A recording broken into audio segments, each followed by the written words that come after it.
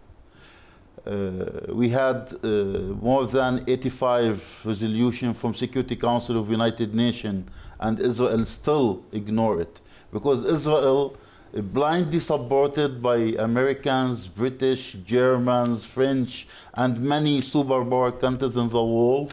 According to that, they feel that they are over the rules, over the international law, over the human rights principles, and they are free to do whatever they want under fake defense that they are having the right of defense themselves. Right of defense is equal for all the people, for all the nation, not only selected for the Israelis. So what we are waiting from OIC, not only taking resolutions, we need action on the ground. Right. Actions that our Muslim Ummah, it is a great Ummah, a very powerful Ummah. They have many resources. I speak about political, diplomacy, financial, economical. All these resources need to be used to put the blind support of Israel and Israel itself under pressure to end this madness, follow the international law, obey the international resolution, obey the Palestinians as a human being, facilitate the right of return for Palestinian refugees, accept the two-state solution and facilitate the establishing of Palestine independent state with Jerusalem as its capital, facilitate the getting peace and stability in the region, end the collect of political horizon, which to give hope for the young generation that they're going to have peace and stability for them and for their sons and grandsons. This is what is actually needed. These countries need to end the double standard. And as example of this, what is happening, this madness, what has been happened right now against our civilian people in Gaza, happened in Ukraine by the Russian. They're going to be the speech of the Western countries same. They're going to accept the right of Russia to defend itself. Right. So that's international politics, and that's certainly